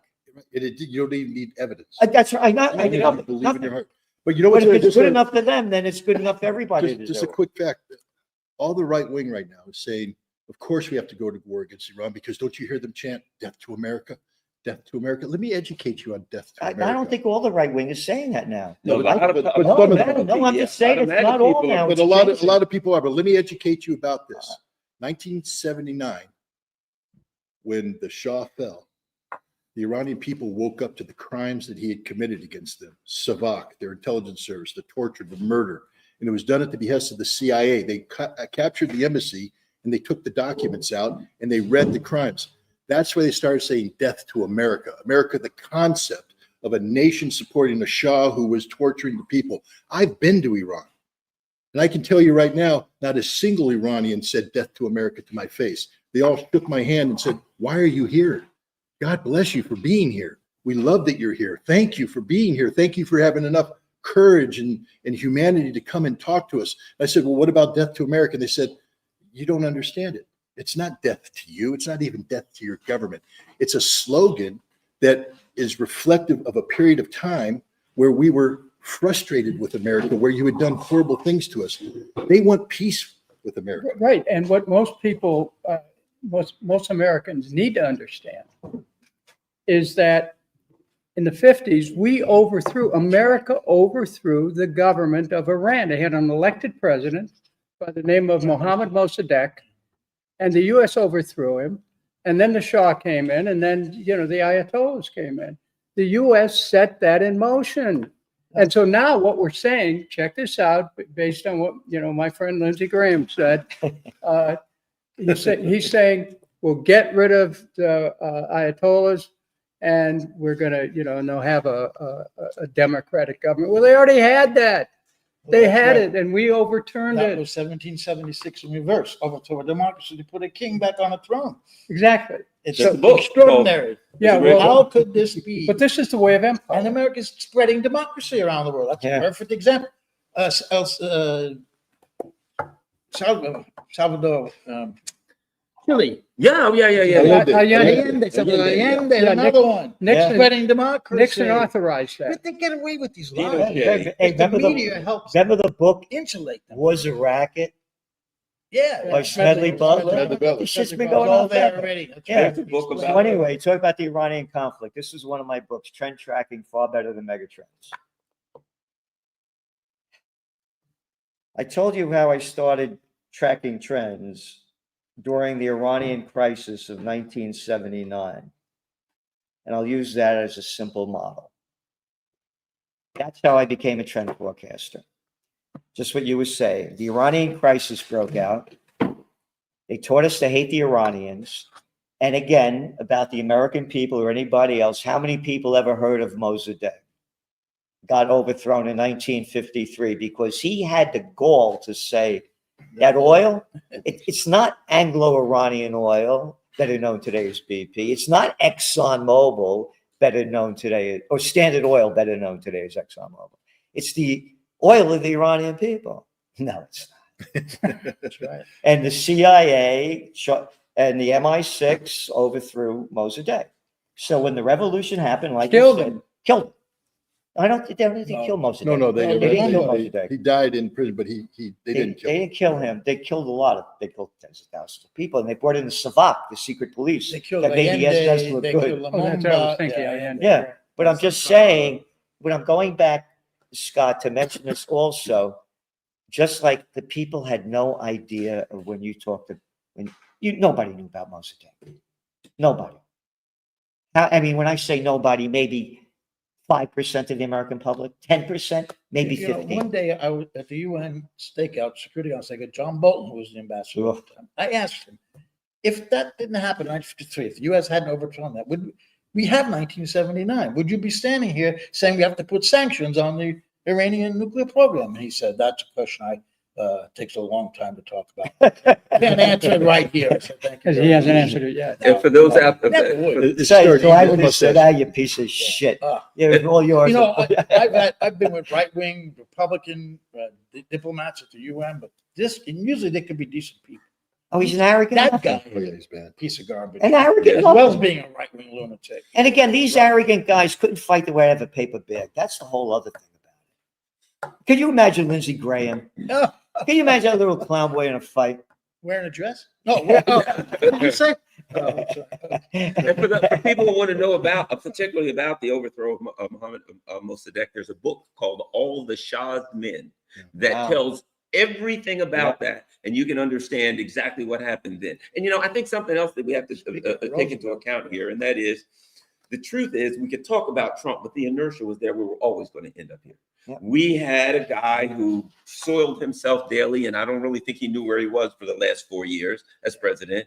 They then ran someone who was so stupid, literally, she gave a discussion where she was talking about the cloud pointing up. Yes, our information is up in the cloud. She literally thought it was up in the clouds. So they ran her, So did I. and then we get Trump. And so the fact of the matter is, they put these people who are That's one piece. intellectually compromised, shall we say, in office, so that this machine can push them wherever they want to. So I think it is important. One of the things we're all talking about here, and that is, at some point, the American people have to, and we don't want it to happen in a bad way, they got to stand up and start stepping in. And unfortunately, they may be about to feel some serious economic What are they pain. going to Let's do? hope the There's only nobody to thing- vote for. There's nobody to vote Both for. parties are controlled by Yep. big money. Yep. Right? And I'm starting to say, but Dennis's party gave us Trump because they have just dissed the average American. They don't care about that. Nah. They're an elitist Wall Street not- party, and it's they're not even- warmongers like the Republicans.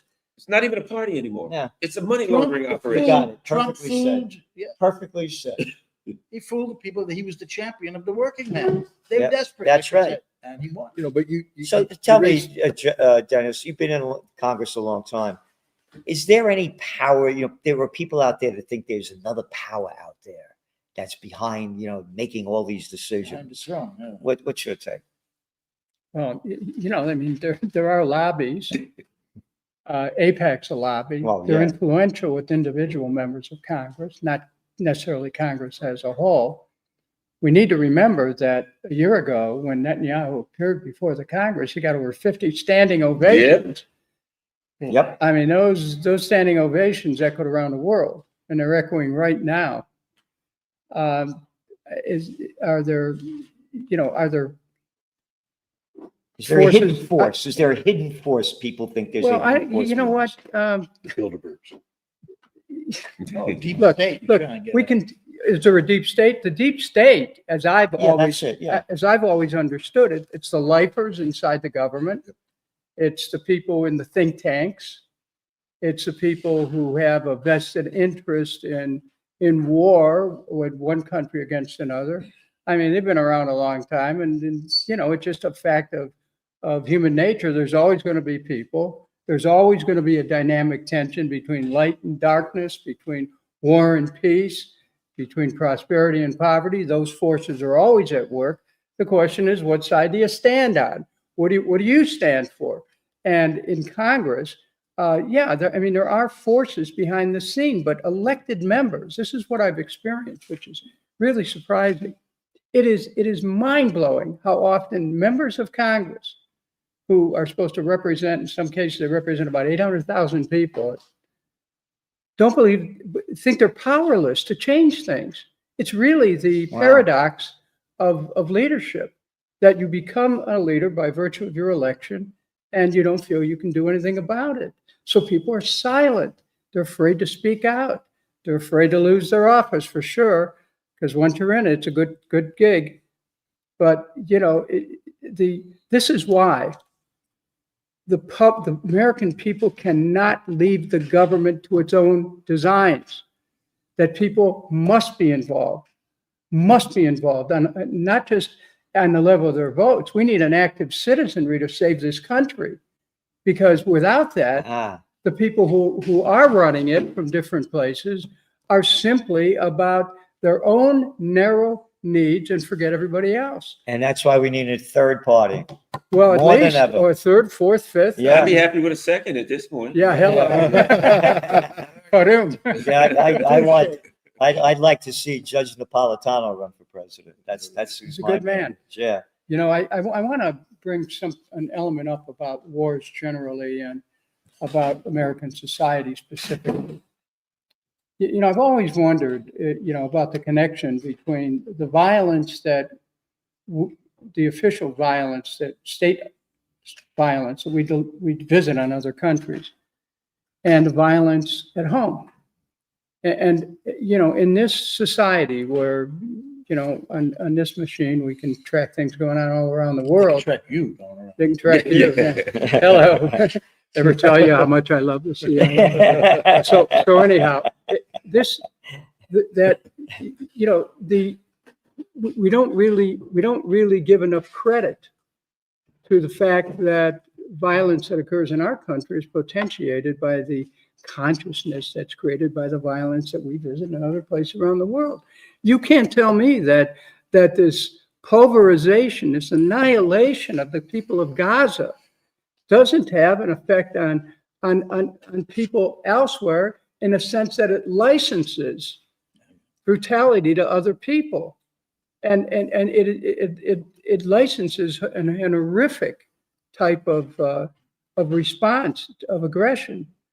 And I'm very concerned that we have created a culture where these thoughts are out there about murder and violence, like what happened in Minnesota. Yeah. I mean, people are becoming inured. The president today, the president was basically okaying the assassination of a leader of another country.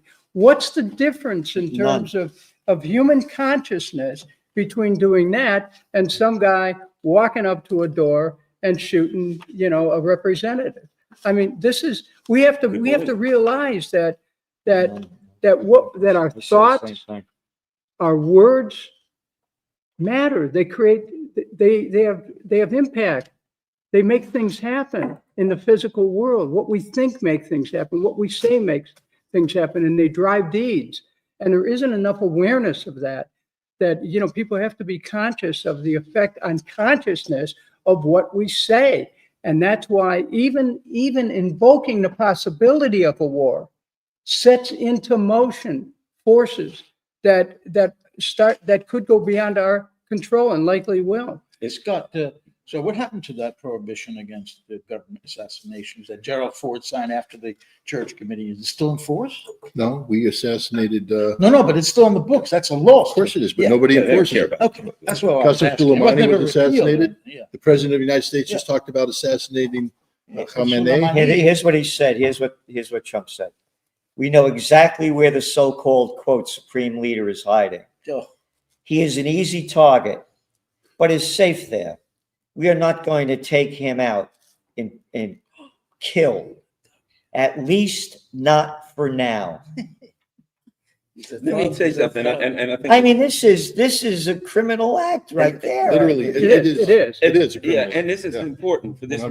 reason. A few weeks back, we were all talking about, and I don't think anybody was really sure 100% what happened, but President Putin was flying in the Kursk region, Yep. and a bunch of drones came towards him, and there were some who thought it was an assassination attempt. There were some who thought it may just be the drones in the region. We don't know. Could have been either one. But here's the bottom line. This is a country that has more nuclear weapons than we do, number one. And if you're the Russians and you're looking at this, you're thinking, well, I think I know that probably was an assassination attempt. That's number one. Number two, we still, for as terrible as this is, that's, my God, we still got this little thing going on in Ukraine against a country that has thousands of nuclear weapons. And at some point, we may need to talk to them.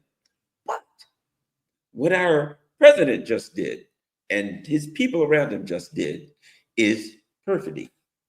What they just did says to the Russians, if Donald Trump says, all right, let's say just for the sake of argument, we got this all smoothed over, we're done, now we'd like to talk to you. If you're the Russians, you're like, oh, you got to be kidding me. I already know that if I talk to you, you're trying to get close to me so you can take that knife from behind your back and shiv me with it. Nobody, the Chinese, who in their right mind, and we are constantly confronting nuclear powers, who in their right mind They're not in their right would mind. have any thought of having any kind of negotiation with the United States right now. No, If they I'm the don't. Russians or the Chinese and they say, we want to talk about something, I'd say, yeah, you talk the way you talk to the Iranians, I don't think so. Which is- slam. Why what's happening tomorrow is so very important, because our government doesn't know how to engage with other governments as humans to humans. And we are liars, we are cheaters, we commit perfidy. Tomorrow at 2 p.m., and you guys can watch this on YouTube at the @Celente YouTube channel. That's CELENTE at 2 p.m. We're going to go through an exercise. Leadership by example. We, the people of the United States of America, the 50 brave souls that are coming here, are going to speak with about 100 brave Russian souls in St. Petersburg. Just so you know, tomorrow is the opening day of the St. Petersburg International Economic Forum, the biggest forum in Russia. And this event is linked to it, meaning that this is an official event that follows that.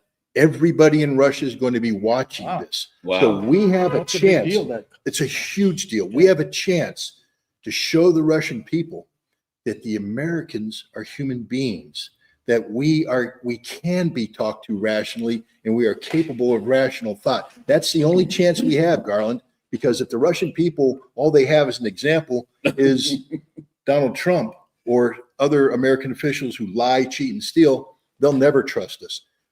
We have a chance to set an example that hopefully gets picked up on by other Americans around the country to carry out similar actions with their Russian counterparts, so that we, the people, teach our government by example how to treat other people with respect, with dignity as humans.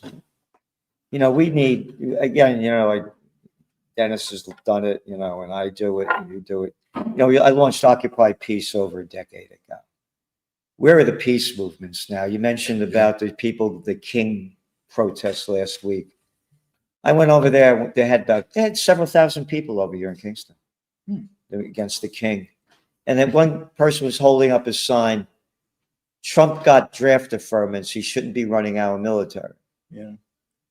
So I said to somebody who was bragging about it, I said, how about putting up the sign, Biden shouldn't have run the military. He Yeah. got draft deferments too. Yeah. And that was the end of the. No, you know what it was? No. Well, Trump's son was in the military. I said, that has nothing to do with what the Trump's sign son. said. I mean, Biden's son, excuse me. Yeah. But Biden's son was in the military. I said, what does that have to do with what I'm talking about? But I'm showing you. And here's the other thing about people and not thinking. Here's what I'm hearing all the time. I got to write about this every day. And my heart's broken. I get very sad writing about the slaughter going on and on and on. But anyway, I start talking to people, and now they're saying, I can't watch this anymore. No, I'm tuning out. I can't take this anymore. I'm hearing that over and over and over and over again. And I'm talking about from people that have the money, that have the wherewithal, to do anything that they want. I can't take it anymore. I don't want it. That's what's going on. They're tuning out. They're tuning out, and they're going to be controlled, and a lot of them. You've got a good point there. I mean, I remember during the Vietnam War, you hear so much of the same thing every day, and people, when newspapers were popular, people would just turn the page and turn the page and turn the page, and not after a while they don't see it anymore because of information overload. This is this is where the real violence starts to come in. People don't want to. They don't want to face the truth. That's basically it. Yeah. Look, I don't know. You guys know my Hind Rajab was a 6-year-old girl that was killed in Gaza by the Israelis. Yeah. She was killed on air live, talking to the Red Crescent, begging, come and help me, come and help me. The tanks are coming closer. She was in a car full of her dead relatives who had been slaughtered by the Israelis. And they sent 2 paramedics to rescue her, and the Israelis killed the paramedics as they killed Hind Rajab. She broke my heart. I mean, I'm a tough guy. Yeah, of And course. she broke. Do you want to know why I'm angry? Hind Rajab is why I'm angry. And every morning, I stopped looking at the bodies because my heart was I'm so telling you, I broken. know. And I have forced myself every morning to get up and look at the bodies. And it infuriates me. It breaks my heart. It breaks my spirit. But I have to do it. I know. Because if I don't do it, I forget what this is all about. This is about human beings. But I'm trying These to are say- my children. These But are your children, everybody's children dying. I know, but I know that, and it's all true, but I'm just telling you what people are doing. No, I know. I'm saying that I was guilty of it too. For a while, I was so crushed by her death that I stopped looking at the bodies. And then I got challenged by Ray McGovern, who's a good friend. I think everybody here knows Ray. And Ray challenged me. He said, what are you doing? And I said, well, I've forgotten about the people of Palestine because it's too hard for me to think about no, it. it's hard. And I forced myself It's every interesting morning when to we're do it. talking about the protests. And this is why I'm angry. I was in Los Angeles on Saturday covering the march there where this all began. And in September, I was in Glasgow in Scotland covering an immigration rally, and there was a counter rally as well. And more than half had Palestinian scarves and Palestinian flags. But in LA, I saw 2 people. I'm not saying there were only 2 people, but I saw one woman with a Palestinian flag and one guy holding a placard that said, fuck ICE, free Palestine. And that was it. So I know there aren't that many Arabs living in Palestinian or Arabs living in Southern California like there are in Northern England and Southern Scotland. But I was I thought there would have been more protests. There are a lot of Iranians. There are plenty of A whole Iranians, bunch but they're of kind of Monarchists, shocked people. yeah. A lot of them, right? They shocked. But people are scared now, though, because the government's coming after people. Well, this is true. Anti-Semitism That's is now labeled. I mean, Yeah. to say free Palestine is an anti-Semitic act, Semitic. and therefore anti-Semitism is a crime. And if you're not an American citizen, they can literally arrest you and That's right. deport They're you. doing it. I have to say something crazy. that a fear that I have, and I've told many people. My brother that was in the military passed away recently of prostate cancer, Sorry. but he was Jewish. He had converted to Judaism in the military. Your brother. Yeah, he was Jewish. He got converted to Judaism in the military, and we talked about this stuff. And I have this fear living in America, and the fear is a concern, whatever you want to call it, that what our government has done, what the empire has done, is conflated Zionism with Judaism. Yeah. If you're mad, if you say, literally, a Jewish person is out there saying, I'm protesting, and they're called an anti-Semitic, and a Christian person in favor of them, a Christian Zionist, is not anti-Semitic. A rabbi is anti-Semitic, but okay, here's my point. If, as we suspect, if they make this move and it goes bad, really, really, really bad, I have this fear that people in this country could literally turn on Jewish people, that there could be they that are. kind of violence. That's why- I have this fear They've that conflated the people, two. they've set it up. It's not only Judaism, Zionism. And then all of a sudden people are like, my gosh, I lost my job. Everybody's laid off. The economy's in collapse. Who's to blame? The ruling elite are going to say, well, certainly it's not us. No. Well, again, And they're going to point to someone. And I have a fear that all of this, you hear already people very, very angry at Israel. Yeah. They're blaming everything on Israel. Now, it's legitimate in some ways, but you got to look at the ruling elite. But you see where I'm going. Of course. And that can and No, will it's happen. terrible. Colin Powell at a racism conference in 2000, I think it was in Berlin, was asked, is it anti-Semitic to criticize the Israeli government and policies? He said no. What happened to that? Yeah. That stupid new definition of anti-Semitism It's a setup. has conflated it. It's written in there, and now there was a bill. I don't know if Yes. that actually adopts that. Okay, so, we're connecting the dots here. It's very important. So you start with the redefinition of what a Semite is. And people in Palestine are Semites. right. But you by excluding them from Semites, they're not in any way connected with Israel, and therefore you have people calling them animals, right? Then you have, this definition that starts to be used in policy, where they use it to go after college administrators when they're with protests.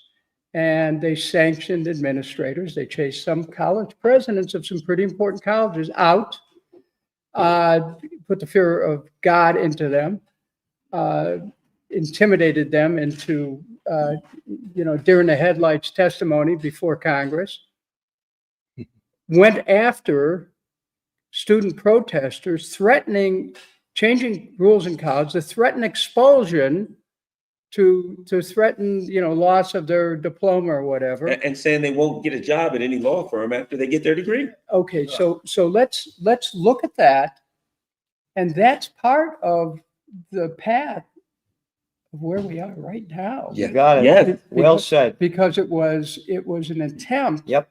to preemptively squelch opposition. But guess what? It's like a pressure cooker. You put that lid on the pressure cooker and it keeps building and it's going to blow. So, those kids are out in their communities now, the college kids. But I have to tell you, I was shocked that the administration was able to pull off these sanctions of universities, and Harvard, of all places, finally stood up and said, look, mind your own business. This is a private university, and you're no one to tell us how to run it. But what they did, they aligned policy changes in the Human Rights Commission and other places to align with these new definitions. And suddenly, everyone who was fighting any kind of genocide or even bringing it home further, discrimination of any kind, they were suddenly on the outs. I mean, this whole thing is a setup. Our culture is being changed. Again, it was a setup to even go into this Iran war. It started like You're right. that's Yeah. like what you're saying. That's the beginning of that. Yeah. You get them into that platform. If you come out against it, you're an anti-Semite, on and on. And now this, by the way, I said, when they started negotiations with Iran, I said to Judge Napolitano, I said, this is a farce. They're not going to have any negotiations at all. They're going to go play back and forth, just like they played back and forth with the so-called ceasefire resolutions with Israel. It was going to go nowhere. I said, they're going to do the same exact thing with Iran. And last Tuesday, before I did my podcast, I do them Tuesday night when the new magazine comes out. I said they're going to attack Iran. An hour and a half later, they did. Interesting. There's a notice here on X Okay. from Jackson Hinkle that President Trump has canceled his big announcement. Ah, boy. Tonight. Great. So That'd maybe, be positive. Well, maybe. maybe Hopefully. maybe cooler heads are prevailing Wow, inside the that'd be great. administration. Well, He's I'm using confident this as that a it's the- negotiating tactic. He did it with Kim Jong. It could be. in North Korea. We're gonna bomb you and this and that, and then he went there and he met him and shook his hand. They got nukes. Yeah, But I think They this got time, nukes. I That's think why he did. That's the the only chairman reason. of Joint Chiefs of Staff stood up and told him, Mr. President, if you do, see, there's a difference between politics and reality. Politics is about perception. Politics is about shaping perception. Reality is the guy with the gun who pulls the trigger and all. And the chairman of the Joint Chiefs of Staff did what he needs to do, which is to say, Mr. President, if you do this, this is what's going to yeah, happen. yeah. Okay, we are going to do this. They are going to do that. There's nothing we Yeah. can do to stop them from doing that. This is going to happen. This many bodies. Then you're going to ask me to do this. I don't have enough troops to do this. Yeah. So we will be impotent. They will continue to do that. And we will look weak. And we may actually trigger China, who says, hey, America's so weak right now, we'll make a decisive move on Taiwan. And we got Russia They're making a not gonna big make move. more about Taiwan until Taiwan declares independence. That's the only way. No, no, China- he was just saying that. Yeah, yeah. with the- Yeah, that- But yeah, you the you potential. told the judge the Yeah. other night they didn't need a false flag because Trump's on board, right? Didn't you say that? They don't need a false. Yeah, flag. but Trump now, isn't a false yeah, flag. but if he doesn't go, then Gerald's right. They may have to do something. Well, we need to talk about Right? China here before we close this out. Okay, we got a couple of minutes left. Because it's very clear that China understands that if Iran falls, Yes. that China is next. Yeah. It's a- Wow. It's a Yeah. path towards China. It's their energy. It's really a beachhead Yep, for the West. that's And, important. and I think, and this is why you hear the stories about China sending weapons through Pakistan into Iran right now. And so China, and this is something maybe that is being discussed from a consequence standpoint. If we get into this and China comes on the side of Iran fully, that is something that we don't even understand. I mean, you have to remember something from history. During the Korean War, China basically came across the Yalu and routed U.S. troops, Except the first Marine Division. except the first Marine Division, Semper Fi. So, but there are real consequences here. China has weapons, nuclear weapons too. So, there's maybe this exercise, not just here, but maybe in the White House, is causing some reality testing, as you put it, about what the limits are of power. But if despite all those warnings, the flashing yellow lights and the flashing red lights, there is an attempt to go ahead. Well, Iran, and that's Russia's back door right there too, and the Baltics and all. And so bottom line is this, realistically, Russia and China can't let Iran fall.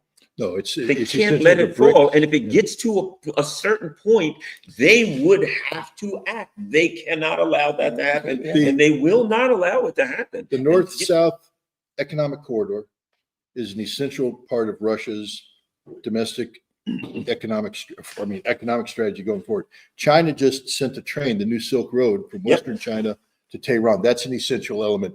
Eurasia is to be developed by this, and Iran is the linchpin. They are not going to let Iran fall. Nope. And I mean, they're not going to go to war to do this, but they don't need to. I agree with you. China has said, we aren't going to act until Taiwan declares, except for the following. China, in the South China Sea right now, first of all, understand that the Nimitz, which is the carrier battle group that's supposed to be flexing U.S. muscle in the South China Sea, has been diverted to the Middle East. Right. All right. If China needs to, they will do what they need to do in the South China Sea. Yeah, I agree. To assert themselves militarily, to say this is done. They will slap the Philippines like they haven't been slapped in a long time, and they will tell everybody else, we're here to stay, stop playing games with them. And if them want to continue to do this, then they'll turn to the Taiwanese and say, you got a choice. Peaceful integration now, or we're coming across, because they're all over there, and ain't no one coming to help you. Yep. And then what are we going to do? Not a damn thing, because we can't. And And why this is should what- we? well, That's the thing. Why Well, the hell should I? What the hell because- do I care about this? But because they've been given orders. This shit's been going on between how many? Well, the Ming Dynasty was part of China. Hey, there was a guy by the name of George Washington, a real guy that fought, not like these little guys that never fought. And what does he tell the American people? That basically this stuff has been going on for for hundreds of thousands of years. It's not our interest to get involved in it. But Support America. I'm not an isolationist. I like to travel the world. It's not my fight.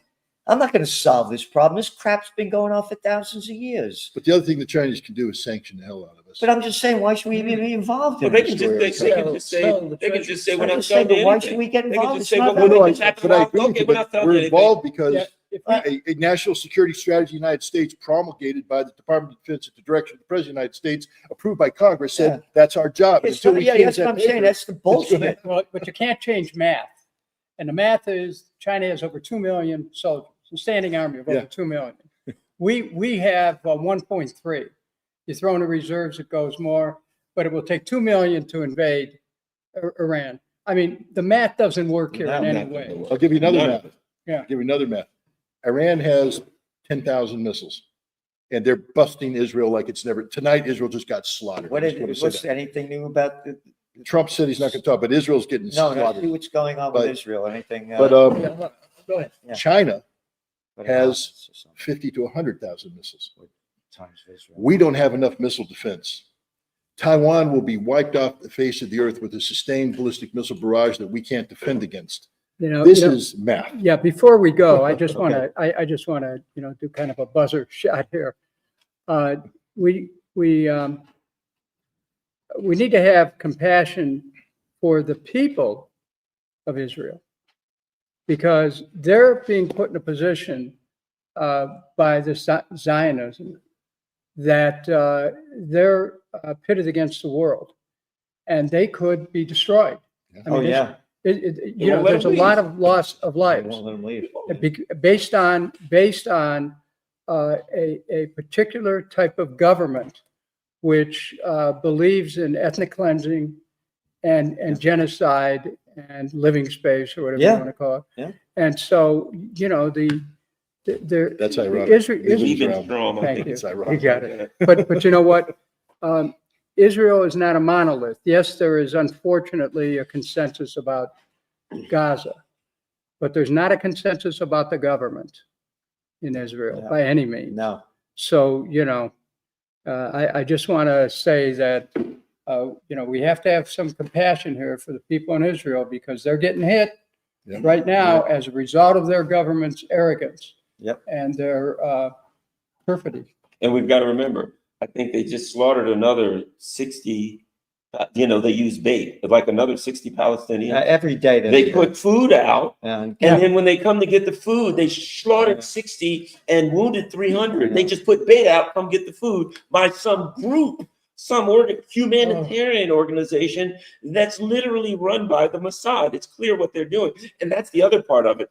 We're focused on Iran and our fears and all that. And meanwhile, they're just It's going on. starving and slaughtering people. Literally, you put people in a box, you close the doors, say no food and water comes in, nothing comes in, and we're just going to throw bombs in day and night. It is the most evil, horrific thing that human Which is- beings can even do. Which is why tomorrow we're holding a citizens summit to train people how to be humans, to treat other people as humans, to speak to people with respect, even though the cultures may be different, the languages are different. That's what's so important tomorrow at 2 p.m. Please tune in. Gerald Celante's YouTube channel at Celante, Celente, and help us help you. And that's from Jerry Maguire. Help me help you. Help us help each other. Yep. Let's all work together to recapture this human spirit that we all have. Gerald, I want to thank you very much for allowing this event to take place yeah, here. no, I'm happy to. I do yelled it. at you because you and I are fighters. But I yelled back. You yelled right back at me. But we love each other and we love the cause that we're fighting for. It's a cause for peace. Joe, Garland, Yeah, thank Dennis. you all. Yeah. I mean, this is amazing, people. This is what it's about. This is the America that I love. And so thank you very much for putting this on and helping us out. There we go. All right, here we are. All right. That's what we do. Bye. Thanks for tuning in. We'll see you tomorrow, 2 p.m. Eastern time, live. So be there. You know what happened? They were watching this in the Situation Room. And they're like, those guys make a lot of